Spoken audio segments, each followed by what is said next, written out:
محترم بزرگ و عزیز دوستو، گزشتہ 3 جمعوں سے رسول اللہ صلی اللہ علیہ وسلم کی محبت کی علامتوں کے سلسلے میں بات ہو رہی تھی۔ رسول اللہ صلی اللہ علیہ وسلم کی محبت کی نشانیوں کا تذکرہ ہو رہا تھا۔ سب سے پہلے تو یہ بات عرض کی گئی تھی کہ رسول اللہ صلی اللہ علیہ وسلم سے سچی محبت کی علامت یہ ہے کہ آپ کی سنتوں سے محبت ہو، آپ کی سنتوں کے مطابق زندگی گزرے۔ دوسری بات یہ عرض کی گئی کہ رسول اللہ صلی اللہ علیہ وسلم سے محبت کی ایک دوسری علامت اور دوسری نشانی یہ ہے کہ جو چیزیں، جو کام، جو اعمال رسول اللہ صلی اللہ علیہ وسلم کو پسند تھے، آپ سے محبت کرنے والا بھی ان کاموں سے انسیت رکھے، ان کاموں کو پسند کرے، آپ کی پسند کو اپنی پسند بنائے۔ یہ محبت کی دوسری علامت تھی جو گزشتہ 2 جمعوں میں تفصیل کے ساتھ اس کو عرض کیا گیا۔ آج ایک تیسری علامت کا تذکرہ ہوگا کہ رسول اللہ صلی اللہ علیہ وسلم کی محبت کی ایک تیسری علامت یہ ہے کہ جو چیزیں اور جو کام رسول اللہ صلی اللہ علیہ وسلم کو ناپسند تھے، ان کاموں کو آپ سے محبت کرنے والا بھی ناپسند کرے، ان کاموں سے اپنے آپ کو دور رکھے۔ جو کام رسول اللہ کو پسند نہیں تھے، اگر کوئی اپنے آپ کو رسول اللہ کا عاشق سمجھتا ہے اور رسول اللہ سے محبت کا دعویٰ کرتا ہے تو اس کی ایک علامت یہ ہے کہ جو کام رسول اللہ کو ناپسند تھے، ان کاموں کو یہ بھی ناپسند سمجھے۔ یہ تیسری علامت ہے۔ اصولی طور پر ایک بات یاد رکھنا چاہیے کہ رسول اللہ صلی اللہ علیہ وسلم سے محبت کے لیے صرف زبان کا دعویٰ کافی نہیں ہے، عمل سے اس کو دکھانا ضروری ہوتا ہے۔ اعضاء و جوارح بتاتے ہیں، زبان سے نکلنے والے بول بھی بتاتے ہیں، اور اعضاء و جوارح سے نکلنے والے اعمال بھی بتاتے ہیں کہ یہ عاشق رسول ہے کہ نہیں ہے، یہ رسول اللہ سے محبت کرنے والا ہے کہ نہیں ہے۔ صرف زبانی جمع خرچ سے کام نہیں چلتا، تو اس لیے ان علامتوں کو اچھی طرح اپنے ذہن میں بٹھا کر اپنے اندر محبت کی ان علامتوں کو پیدا کر کے رسول اللہ صلی اللہ علیہ وسلم کا سچا عاشق رسول بننا اور سچی محبت اپنے نبی سے اپنے اندر پیدا کرنا، یہ رسول اللہ کے ہر امتی کا فریضہ ہے۔ یہ ہر امتی کا فریضہ ہے کہ ہر امتی محبت کی ان علامتوں کو اپنے اندر پیدا کرے، آپ کی سنتوں سے محبت کرے، آپ کی پسند کو اپنی پسند بنائے، اور آپ کے ناپسندیدہ کاموں کو، ان کاموں سے اپنے آپ کو دور رکھے اور خود بھی ان کاموں کو ناپسند کرے۔ تو میرے عزیز و دوستو، بزرگوں، کیا کام رسول اللہ کو ناپسند تھے؟ کیا اعمال رسول اللہ صلی اللہ علیہ وسلم کو ناپسند تھے؟ ویسے کلی طور پر بات یہ ہے کہ ہر برا کام اور ہر برائی رسول اللہ کو ناپسند تھی۔ اللہ کی شریعت میں جتنی چیزوں سے منع کیا گیا ہے، جتنی چیزوں کو ناجائز قرار دیا گیا ہے، جن چیزوں کو حرام قرار دیا گیا ہے، وہ ساری چیزیں رسول اللہ کو ناپسند تھی۔ جن چیزوں سے رسول اللہ صلی اللہ علیہ وسلم نے اپنی امت کو منع فرمایا ہے، ان سے بچنے کی تاکید اور تلقین فرمائی ہے، وہ سارے کام اللہ کے نبی کو ناپسند تھے۔ ان سارے کاموں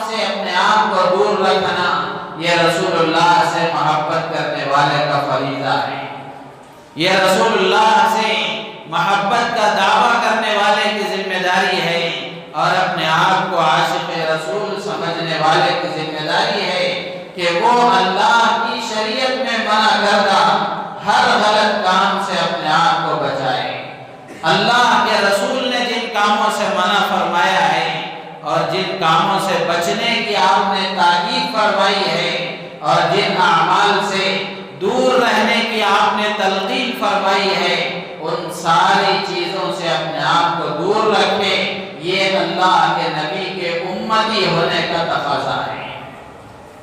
لیکن آج ان کاموں کے بارے میں تذکرہ کیا جائے گا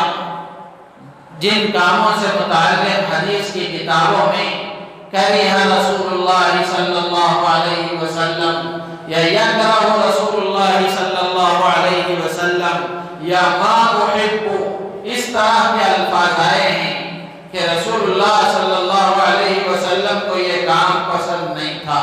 آپ ان کاموں کو پسند نہیں کرتے تھے، یا آپ نے فرمایا کہ میں یہ کام پسند نہیں کرتا۔ تو جن جن کاموں کے بارے میں آپ نے یہ الفاظ ارشاد فرمائے ہیں یا صحابہ نے آپ کے بارے میں ایسے الفاظ ارشاد فرمائے ہیں، ان کاموں کا آج تذکرہ کیا جائے گا۔ تو اللہ کی ذات عالی سے امید ہے کہ ان باتوں کو ہم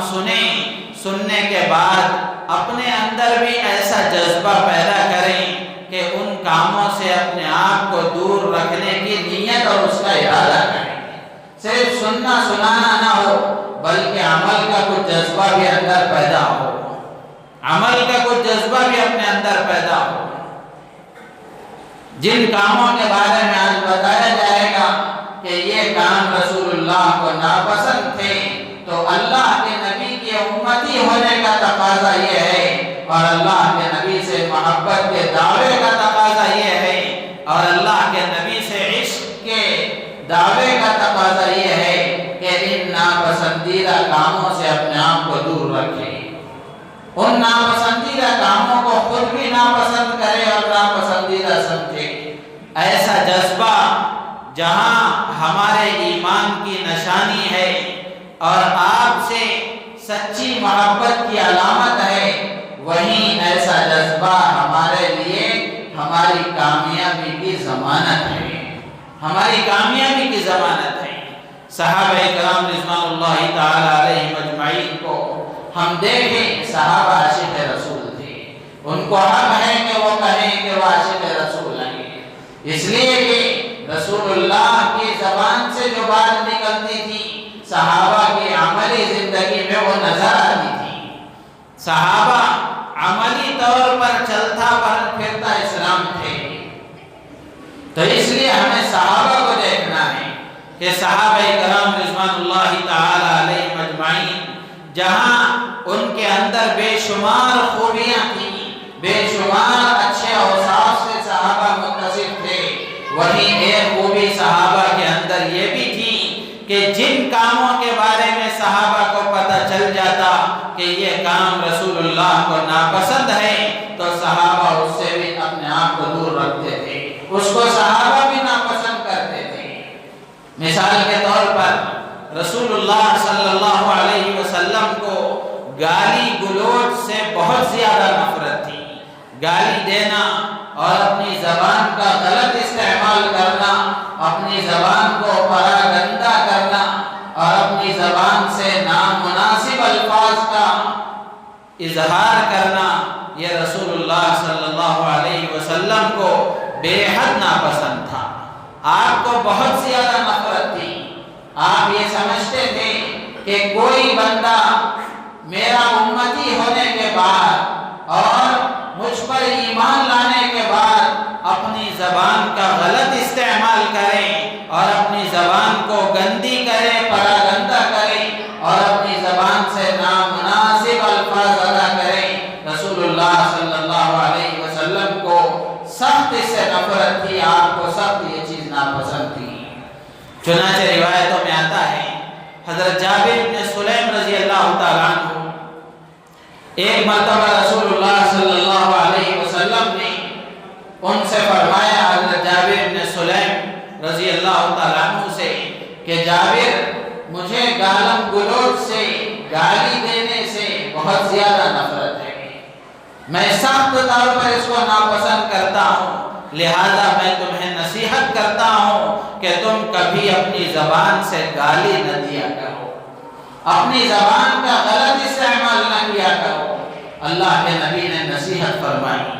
اللہ کے نبی نے اپنی ناپسندیدگی کا اظہار فرمایا، تو اب صحابی کا رد عمل دیکھیں۔ جب اللہ کے نبی نے نصیحت فرمائی تو صحابی کا زندگی بھر کا عمل کیا تھا؟ حضرت جابر بن سلیم رضی اللہ تعالیٰ عنہ فرماتے ہیں فما سببت بعد حرا ولا عبدا ولا بعیرا ولا شاتا۔ حضرت جابر بن سلیم رضی اللہ تعالیٰ عنہ فرماتے ہیں جب اللہ کے نبی نے مجھے یہ نصیحت فرمائی تو اس کے بعد ساری زندگی میں نے کبھی کسی آزاد آدمی کو بھی برا بھلا نہیں کہا، اور اپنی زبان سے کسی غلام کو بھی گالی نہیں دی، اور کسی اونٹ کو بھی گالی نہیں دی، اور کسی بکری کو بھی گالی نہیں دی، یعنی کسی انسان کو بھی میں نے گالی نہیں دی اور کسی جانور کو بھی میں نے گالی نہیں دی۔ یہ صحابی کا جذبہ ہے، یہ صحابہ کا جذبہ ہے کہ اللہ کے نبی نے جس عمل کے بارے میں اپنی ناپسندیدگی کا اظہار فرما دیا، اب صحابہ کا رد عمل یہ ہوتا تھا کہ جو چیز اللہ کے نبی کو ناپسند ہے وہ ہمیں بھی ناپسند ہے۔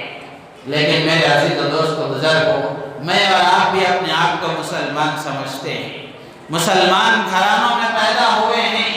اور دنیا ہمیں مسلمان سمجھتی ہے۔ میں اور آپ اپنا گریبان میں جھانک کر دیکھیں اور اپنا جائزہ لیں کہ کیا ایسا جذبہ ہمارے اندر موجود ہے؟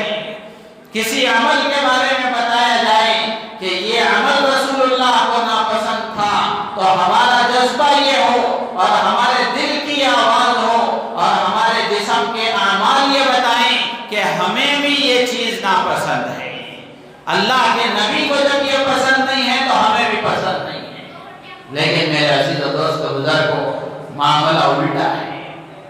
معاملہ الٹا ہے، اور یہی چیز ہماری ذلت کی وجہ ہے، اور یہی چیز ہمارے دنیا میں بے آواز ہونے اور بے وقار ہونے کی بنیادی وجہ ہے کہ جب ہم نے اللہ کے نبی کی باتوں کو اہمیت دینا چھوڑ دیا اور اللہ کی شریعت کو ہلکا سمجھ لیا اور اس کے مطابق زندگی گزارنے کو ضروری نہیں سمجھا، تو پھر دنیا والوں کے دلوں سے اللہ نے ہماری عزت ختم کر دی، ہماری وقار ختم کر دی۔ صحابہ کا عمل دیکھ لیں، جیسے ہی اللہ کے نبی نے فرمایا کہ مجھے گالی گلوچ ناپسند ہے تو جابر بن سلیم فرماتے ہیں کہ میں نے زندگی بھر کبھی کسی آزاد کو بھی گالی نہیں دی، کسی غلام کو بھی گالی نہیں دی، انسانوں کو تو دور کی بات جانوروں کو تک میں نے برا بھلا نہیں کہا اور ان کو گالی نہیں دی، اس لیے کہ یہ رسول اللہ کو ناپسند تھا۔ لیکن میرے عزیز و دوست بزرگوں، آج ہماری حالت یہ ہے کہ جو کام رسول اللہ کو ناپسند ہے وہی کام سب سے زیادہ ہمیں پسند ہے، وہی کام سب سے زیادہ ہمیں پسند ہے۔ گالی گلوچ مسلمان محلوں کی علامت ہے، گالی گلوچ مسلمان محلوں کی علامت بن گئی ہے۔ میرے عزیز دوست بزرگوں، اگر یہی حالت رہی تو پھر ذلت ہم پر چھائی رہے گی، دنیا میں بھی کبھی ترقی نہیں کریں گے اور آخرت کی بات تو بہت دور کی ہے۔ تو میرے عزیز دوست بزرگوں، صحابہ کرام رضوان اللہ تعالی علیہم اجمعین کی خوبی یہ تھی، وہ حقیقی امتی تھے اللہ کے نبی کے، وہ حقیقی عاشق رسول تھے اللہ کے نبی کے، وہ سچی محبت کرنے والے تھے اللہ کے رسول سے۔ آج ہماری محبت کیسی ہے؟ جو کام اللہ کے نبی کو ناپسند ہے اگر بتایا جائے، کوئی بتانے والا بتائے، اگر مسلمان کو اس سے محبت ہے اور بتانے والا بتا رہا ہے کہ یہ رسول اللہ کو ناپسند ہے تو لوگ ناراض ہو جاتے ہیں، ناراض ہو جاتے ہیں کہ یہ کام ہمیں پسند ہے، بھلے اللہ کے نبی کو پسند ہو ناپسند ہو میں تو یہ کروں گا ہی ضرور، اور اس کا غلط ہونا بھی ہمیں نہ بتایا جائے، اس کا غلط ہونا بھی ہمیں سنایا نہ جائے، اور سنانے والا مجرم ہوتا ہے۔ تو میرے عزیز و دوست بزرگوں، اس رویے کو بدلنے کی ضرورت ہے۔ اور یہ حالت میں تبدیلی لانے کی ضرورت ہے، معاشرے میں تبدیلی لانے کی ضرورت ہے۔ صحابہ کی عادت یہ تھی، اگر ان کی عادت میں بھی وہ غلط چیز ہوتی، اللہ کے نبی بتا دیتے تو عادت تبدیل کر لیا کرتے تھے، عادت تبدیل کر لیا کرتے تھے۔ تو مثال کے طور پر نے ایک بات عرض کی ہے، ایک اور واقعہ ہے۔ حضرت عبداللہ ابن عمر رضی اللہ تعالیٰ عنہ ایک مرتبہ ایک راستے سے گزر رہے تھے، موسیقی، مزمار، میوزک کی آواز سنی تو فوراً حضرت عبداللہ ابن عمر رضی اللہ تعالیٰ عنہ نے اپنے کانوں میں انگلیاں ٹھوس لیں اور راستے سے دور چلے گئے۔ کافی دور جانے کے بعد اپنے غلام حضرت نافع سے پوچھا کہ کیا اب بھی آواز آ رہی ہے؟ تو نافع ان کے جو غلام تھے حضرت عبداللہ ابن عمر رضی اللہ تعالیٰ عنہ کے، انہوں نے کہا اب آواز نہیں آ رہی ہے۔ آپ نے اپنے کانوں سے انگلیاں نکالی اور پھر اس کے بعد میں فرمایا کہ میں رسول اللہ صلی اللہ علیہ وسلم کے ساتھ تھا، ایک مرتبہ رسول اللہ کبھی گزر ایک راستے سے ہو رہا تھا، وہاں بھی اس طرح کی آواز سنائی دی تو اللہ کے نبی نے بھی یہی عمل کیا، اس لیے کہ میوزک کی آواز اللہ کے نبی کو سخت ناپسند تھی، اللہ کے نبی کو سخت ناپسند تھی، آپ کو بے حد نفرت تھی میوزک کی آواز سے۔ اور خود اللہ کے نبی نے اپنی زبان حق ترجمان سے ایک حدیث میں ارشاد فرمایا کہ میں دنیا میں بھیجا ہی گیا ہوں آلات موسیقی کو کچلنے اور ان کو ختم کرنے کے لیے۔ میرے عزیز دوست و بزرگ، آج ہم دیکھ لیں 12 ربیع الاول کا دن ہوتا ہے، اس وقت میں کیا ہوتا ہے؟ اللہ کے نبی کی محبت کا اظہار اس طریقے سے کیا جاتا ہے جو طریقہ رسول اللہ کو ناپسند ہے۔ اور اگر بتایا جائے کہ یہ ڈی جے حرام ہے، اللہ کے نبی کو ناپسند ہے، تو آج کا عاشق رسول مسلمان کہتا ہے اللہ کے نبی کو ناپسند ہو کہ پسند ہو، اس سے ہمیں لینا دینا نہیں ہے، ہم اظہار رسول اللہ کی محبت کا اسی طریقے سے کریں گے، ہم رسول اللہ کے عاشق ہونے کا ثبوت اسی طرح دیں گے۔ میرے عزیز و دوست و بزرگو، حضرت عبداللہ ابن عمر رضی اللہ تعالیٰ عنہ، ان کو دیکھیں، صحابی رسول اللہ کے نبی کے ساتھ گزر رہے تھے، جب انہوں نے دیکھا کہ اللہ کے نبی کو یہ ناپسند ہے تو جب دوسرے وقت میں وہ تنہا گزر رہے تھے، اس وقت میں ان کا عمل بھی بالکل رسول اللہ کے مشابہ تھا۔ لیکن آج میرے عزیز و دوست و بزرگو، میوزک ہمارے دلوں کی سکون کا ذریعہ بن گئی ہے، ہمارے دلوں کے سکون کا ذریعہ بن گئی ہے۔ بغیر میوزک کے نعت بھی نہیں پڑھی جاتی، قوالیوں میں دیکھ لیں اور نعت گنگنانے والوں کو دیکھ لیں، گانوں کے تو بات دور کی ہے، وہ تو حرام ہے، اس کا کچھ کہنا نہیں ہے، لیکن اچھی چیزوں میں بھی اس کو داخل کر لیا گیا ہے۔ نعتیں بھی پڑھتے ہیں تو اس میں بھی میوزک کی آواز ہے، قوالیوں میں اگر اچھے اشعار پڑھے جاتے ہیں، ان میں کوئی غلط بات نہیں ہوتی ہے تو اس کے سننے میں کوئی حرج نہیں ہے، لیکن اس میں بھی میوزک کو داخل کر لیا گیا ہے۔ نعت پاک کے اشعار اگر سن رہے ہیں لیکن اس میں میوزک ہے تو اس کا سننا بھی ناجائز ہے، شریعت میں مسئلہ لکھا ہوا ہے۔ لیکن میرے عزیز و دوست و بزرگو، اگر یہ بات بتائی جائے لوگ ناراض ہو جاتے ہیں۔ ہمیں رسول اللہ سے محبت ہے اور آپ کو محبت نہیں ہے، اور محبت کا اظہار ہم اس طرح ناچ کر اور ڈی جے بجا کر، محلے والوں کو تکلیف دے کر، بیماروں کو پریشان کر کے، بچوں کو پریشان کر کے حضور سے محبت کا اظہار ہم اسی طرح کریں گے، بھلے وہ اللہ کے نبی کو ناپسند ہو، بھلے وہ اللہ کے نبی کو ناپسند ہو۔ یہ کیسے عاشق رسول ہے، اور یہ کیسا اللہ کے رسول سے عشق ہے، اور یہ کیسے اللہ کے رسول کی محبت ہے۔ میرے عزیز و دوست و بزرگو، یہ رویہ تبدیل کرنے کی ضرورت ہے۔ تفصیل سے یہ باتیں عرض کرنے کا مقصد یہ ہے، کسی پر تنقید کرنا نہیں ہے اور یہ میری عادت بھی نہیں ہے، بتانے کا مقصد یہ ہے کہ مسلمان اللہ کے نبی کی محبت میں وہ کام کر رہا ہے جو اللہ کے نبی کو ناپسند ہے، اللہ کے نبی کی محبت میں وہ حرکتیں کر رہا ہے جن حرکتوں کو ختم کرنے کے لیے رسول اللہ دنیا میں تشریف لائے تھے۔ حدیثوں میں صاف موجود ہے، آلات موسیقی اور مزمار کو ختم کرنے کے لیے اللہ کے نبی فرماتے ہیں مجھے بھیجا گیا، اور ہم مسلمان اللہ کے نبی کی محبت کے اظہار میں میوزک کو ظاہر کر کے اس پر ناچ کر اس پر تماشے بنا کر ہم اللہ کے نبی سے محبت کا اظہار کر رہے ہیں۔ کتنا فرق ہے صحابہ اور ہمارے میں۔ صحابہ سچے عاشق رسول تھے، ہمیں انہی کو دیکھنا چاہیے، انہی کی زندگی سے سبق لینا چاہیے۔ اللہ کے نبی راستے سے گزر رہے ہیں، میوزک کی آواز سنی، اللہ کے نبی نے اپنے کانوں میں انگلیاں ٹھونس لی اور راستے سے دور چلے گئے۔ حضرت ابن عمر ہیں، سچے عاشق رسول ہیں، سچے محب رسول ہیں، اللہ کے رسول سے سچی محبت کرنے والے ہیں۔ جب یہ راستے سے گزر رہے تھے ان کو رسول اللہ کا وہ عمل یاد آیا کہ اللہ کے نبی کو یہ چیز ناپسند تھی، اور میں اللہ کے نبی کا امتی، میں اللہ کے نبی کا عاشق، میں اللہ کے نبی سے محبت کرنے والا، میں بھی اسی طرح کی نقل کروں، اور مجھے بھی یہ چیز ناپسند ہونی چاہیے، اس لیے کہ میں اس نبی کا امتی ہوں جس نبی کو یہ ناپسند ہے۔ تو میرے عزیز و دوست بزرگوں، میوزک سے اپنے آپ کو دور رکھیں، موبائل میں ہو یا کسی اور جگہ میں ہو۔ ایسے رنگ ٹون رکھ لیتے ہیں لوگ، مسجد میں ان کا سننا بھی گوارا نہیں ہوتا۔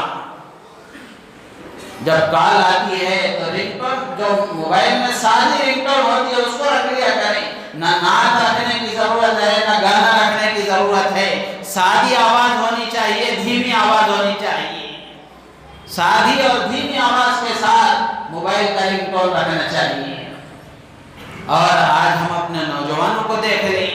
بغیر میوزک کے ان کو رات کو نیند نہیں آتی اور ان کا دن نہیں گزرتا۔ میرے عزیز و دوست بزرگوں، آپ دیکھ لیں رات کے اندھیرے میں آج کا مسلمان نوجوان میوزک سنتے ہوئے سوتا ہے،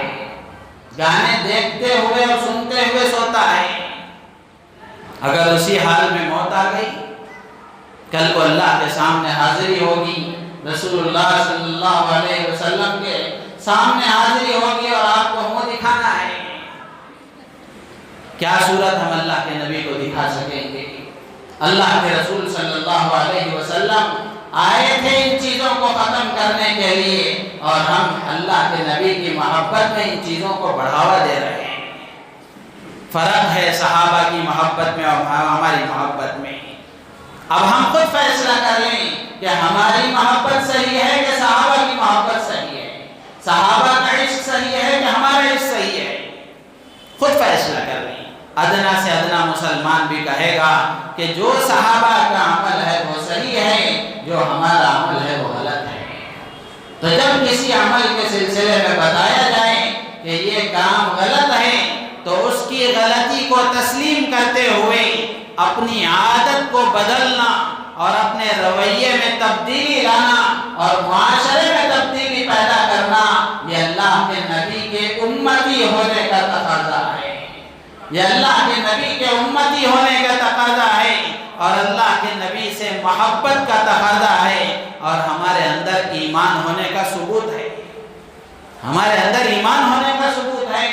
کسی غلط کام کا غلط ہونا جب بتایا جائے تو ایمان والا ہرگز ایسا نہیں ہو سکتا کہ وہ غلط کام نہ چھوڑے اور اس کے غلط ہونے کو غلط سمجھ کر اس غلطی سے توبہ نہ کرے۔ اور اگر کوئی آدمی بھلے اس کا نام عبداللہ عبد الرحمن ہو، بھلے وہ اپنے آپ کو مسلمان سمجھتا ہو، ماں باپ اس کو مسلمان سمجھتے ہو، معاشرہ اس کو مسلمان سمجھتا ہو، اور ووٹر لسٹ میں اس کا نام مسلمانوں میں لکھا ہوا ہو، کسی غلط کام کا غلط ہونا اس کو بتایا جائے قرآن و حدیث کی روشنی میں، وہ اس کو اگر غلط نہیں سمجھتا اور اس غلطی سے توبہ نہیں کرتا تو اس کو اپنے ایمان کی فکر کرنی چاہیے،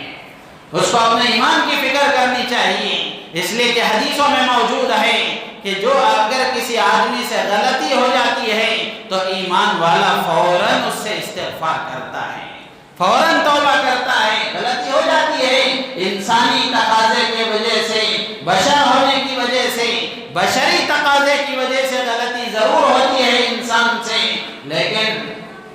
انسان ہونے کی وجہ سے جب غلطی ہو جائے تو ایمان والا ہونے کا تقاضا یہ ہے کہ وہ اس غلطی سے فوراً توبہ کر لے، وہ اس غلطی پر فوراً نادم ہو جائے اور اللہ کی بارگاہ میں اپنے گناہ کا اعتراف کر کے اس غلطی سے توبہ کر لیں۔ میرے عزیز و دوست بزرگوں، یہ دو باتیں تو میں نے مثال کے طور پر عرض کی ہیں۔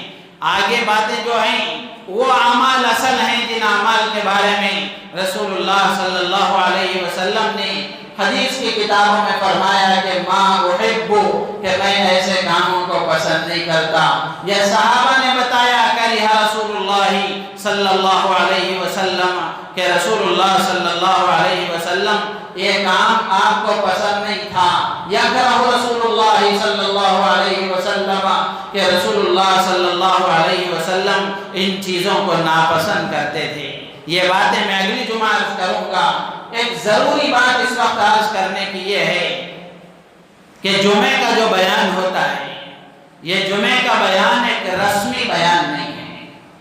جمعے کا بیان ایک رسمی بیان نہیں ہے، مسلمانوں کا ایک بڑا مجمع اس میں جمع ہوتا ہے۔ تو اس جمعے کے بیان کو اگر عملی نیت سے مسلمان سنیں اور اپنے آپ کو اس بیان میں شریک کریں، اللہ کی ذات عالی سے امید ہے کہ بولنے والے کی زندگی میں بھی تبدیلی آئے گی، سننے والوں کی زندگی میں بھی تبدیلی آئے گی۔ لیکن میرے عزیز و دوست بزرگوں، مسلسل جب سے میرا بیان ہو رہا میں دیکھ رہا ہوں، اور مسجدوں کا بھی یہی حال ہے کہ لوگ آخری وقت میں آتے ہیں، خاص طور سے جو نوجوان طبقہ ہے، خاص طور سے جو نوجوان ہیں، یہ آخری وقت میں آتے ہیں، گویا اپنے عمل سے یہ بتا رہے ہیں کہ اس بیان کی ہمیں ضرورت نہیں ہے، اس بیان کی ہمیں ضرورت نہیں ہے، اور اس میں خامخواہ آدھا گھنٹہ ضائع کرنا، ہم تو بہت قیمتی وقت والے ہیں۔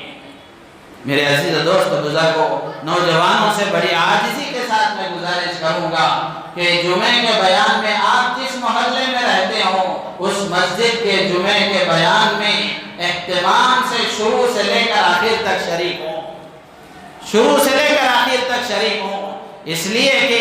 اللہ اور اللہ کے رسول کی باتیں، قرآن و حدیث کی روشنی میں جو باتیں بیان کی جائیں، ان باتوں کو اگر ہم سنیں گے، اگر ہدایت کا وقت ہوگا اور ہمارے لیے ہدایت مقدر ہوگی، اللہ تبارک و تعالی ان باتوں کے سننے کے نتیجے میں ہمارے دل میں کوئی طلب پیدا ہو گئی، اللہ تبارک و تعالی ہدایت عطا فرما دیتے ہیں۔ اگر دین کی باتوں سے سننے سے بھی محروم رہ گئے تو یہ کوئی اچھی علامت نہیں ہے، یہ کوئی اچھی علامت نہیں ہے۔ ہماری مسجد کی گلی میں لگے ہوئے ہمارے نوجوان اور دوسری جگہ سے بھی آنے والے جو نوجوان ہیں، ان سے میں خاص طور سے گزارش کروں گا کہ جب بیان شروع ہو اس سے پہلے آپ مسجد میں حاضر رہیں، صف اول نوجوانوں کی ہو، صف دوم نوجوانوں کی ہو، اس لیے کہ قوم کی قیادت آپ کو کرنا ہے، قوم کی قیادت آپ کو کرنا ہے، اور نوجوان طبقہ جس معاشرے کا سدھرا ہوا ہوگا اور جس قوم کے نوجوان صالح اور نیکوکار ہوں گے، وہ قوم کبھی تباہ و برباد نہیں ہو سکتی۔ اور جس قوم کے نوجوان فحاشی اور بے حیائی میں مبتلا ہو اور ان کے اندر شرم و حیا نہ ہو، دینی مزاج نہ ہو، دینی شعور نہ ہو، تو پھر اس قوم کو تباہ اور برباد کرنے کے لیے کسی اور زیادہ محنت کی ضرورت نہیں ہے۔ تو اس لیے کئی جمعہ سے میرے ذہن میں بات آتی ہے، لیکن جب بیان ختم ہو جاتا ہے اس وقت یاد آتا ہے۔ آج میرے ذہن میں یہ بات آ گئی تو اس لیے میں نے وہ مضمون بات کے لیے رکھ کر اس وقت یاد کر دیا کہ اللہ کے خاطر اور اپنے آپ کو محتاج سمجھ کر، اپنے آپ کو محتاج سمجھ کر صف اول میں شریک ہونے کی کوشش کریں، اور بیان کے شروع ہونے سے پہلے مسجد میں حاضر ہونے کی کوشش کریں۔ خاص طور سے نوجوانوں سے میں عرض کرتا ہوں کہ ضرور بھی ضرور وہ جمعہ کے بیان میں جس محلے میں آپ رہتے ہوں، ماں باپ سے بھی گزارش ہے کہ ماں باپ اپنے بچوں کو تاکید کریں۔ چھوٹے بچے ہیں تو خیر ان کی بات تو دوسری ہے، لیکن 10 12 13 15 سال کے جن کے اندر کچھ شعور آ گیا ہے، ماں باپ گھروں سے بچوں کو تاکید کر کے ساتھ لے آئیں اور گھروں میں بھی تاکید کریں کہ وہ بچے اہتمام کے ساتھ بیان میں شریک ہوں اور وہ بیان سنیں، اس لیے کہ جب آدمی سنتا ہے تو پھر اس کے اندر عمل کا جذبہ پیدا ہوتا ہے، اگر سنے گا ہی نہیں تو پھر عمل کا جذبہ کہاں سے پیدا ہوگا۔ قرآن پاک میں ایسے بندوں کو بشارت دی گئی ہے جو خیر کی، بھلائی اللہ کے رسول کی بات کو غور سے سنتے ہیں اور پھر اس کے مطابق عمل کرتے ہیں۔ فبشر عباد الذین یستمعون القول فیتبعون احسنہ۔ سورہ زمر میں اللہ تعالیٰ فرماتے ہیں میرے ان بچوں، میرے ان بندوں کو خوشخبری سنا دو جو دین کی بھلائی کی باتوں کو غور سے سنتے ہیں۔ ایک سننا یہ ہے کہ مائک سے آواز باہر بھی جاتی ہے، روڈ پر کھڑے ہو کر سن لیے، ایک سننا یہ بھی ہے، لیکن قرآن میں اللہ تعالیٰ جن بندوں کو بشارت دیتے ہیں ان کا مطلب یہ ہے کہ جو ادب کے ساتھ اپنے آپ کو عاجز سمجھ کر، محتاج سمجھ کر، اہتمام کے ساتھ مجمع میں شریک ہو کر سنتے ہیں۔ فبشر عباد الذین یستمعون القول فیتبعون احسنہ۔ اللہ تبارک و تعالیٰ آگے فرماتے ہیں اولئک الذین ھداھم اللہ واولئک ھم اولو الالباب۔ ایسے بندوں کو جو اللہ کے دین کی باتوں کو غور سے سنتے ہیں اور پھر ان باتوں پر عمل کرتے ہیں، اللہ بشارت دیتے ہیں کہ اللہ ان بندوں کو ہدایت دیں گے، یہ ہدایت یافتہ بندے ہیں، اور آگے اللہ بتاتے ہیں کہ یہ عقل مند ہے، یہ عقل مند ہے، اولئک ھم اولو الالباب۔ تو اس لیے بڑی عاجزی کے ساتھ، ادب کے ساتھ گزارش یہ ہے کہ ہمارے نوجوان جس محلے میں وہ رہتے ہوں ان باتوں کو جمعے کے بیانات میں اہتمام کے ساتھ شریک ہوں، شروع سے شریک ہوں، آخر تک بات سنیں اور پھر اپنے اندر کچھ تبدیلی لانے کا جذبہ پیدا کریں۔ ایسا نہ ہو کہ بیان مکمل ہونے کے بعد آ رہے ہیں۔ کاروبار کرنے والوں سے بھی ہماری گزارش ہے، فیکٹریاں چلانے والوں سے بھی ہماری گزارش ہے کہ وہ کوئی ترتیب ایسی بنائیں کہ ہمارے کارکنان اور کام کرنے والے وہ بھی جمعے کے بیان میں پورے طریقے سے شریک رہیں، ان کے اندر بھی دین کا کچھ شعور پیدا ہو، وہ بھی دینی باتوں کو سنیں، اس لیے کہ وہ بھی محتاج ہیں، وہ بھی اللہ کے بندے ہیں۔ اللہ کے دین پر عمل کرنا اور اللہ کے دین کے مطابق زندگی گزارنا ان کی بھی ذمہ داری ہے۔ تو اس لیے اس بات کو سنجیدگی کے ساتھ لے کر ہم سوچیں اور غور کریں، اور اب محلے کے جو ذمہ دار احباب ہیں ان سے ہماری گزارش ہے کہ وہ نوجوانوں کو متوجہ کرائیں، وہ نوجوانوں کو متوجہ کرائیں، نوجوان طبقہ اہتمام کے ساتھ بیان میں شریک ہو اور وہ اللہ کے دین کی ان باتوں کو عمل کے جذبے کے ساتھ سنے گا۔ اللہ کی ذات عالی سے امید ہے کہ ان کے اندر جذبہ پیدا ہوگا، وہ دین کے مطابق عمل کرنے والے بنیں گے۔ نوجوان جب تیار ہوتا ہے، نوجوان طبقہ جب تیار ہوتا ہے تو معاشرے کے سدھار کے لیے وہ خود محنت کرتا ہے، معاشرے کے سدھار کے لیے وہ خود محنت کرتا ہے۔ تو اس لیے ان باتوں کو غور سے سن کر اپنی زندگی میں عملی شکل میں لانے کی کوشش کریں۔ بقیہ باتیں اگلی جمعہ عرض کی جائیں گی۔ اللہ تعالیٰ سے دعا ہے اللہ تبارک و تعالی ہم تمام کو ان باتوں پر عمل کی توفیق عطا فرمائے، اور ہم سب کو اللہ کے نبی سے سچی محبت اور آپ سے سچا تعلق اور آپ سے سچا عشق اپنے اندر پیدا کرنے کی توفیق عطا فرمائے، آپ کی سنتوں سے محبت پیدا فرمائے اور آپ کی پسند کو اپنی پسند بنانے کی توفیق عطا فرمائے، اور آپ کی ناپسندیدہ کاموں کو اپنے اندر اس سے بچنے کی اور ان کو خود بھی ناپسند کرنے کی اللہ تعالی ہم سب کو اور پوری امت کو توفیق عطا فرمائے۔ آمین۔ وآخر دعوانا الحمدللہ رب العالمین۔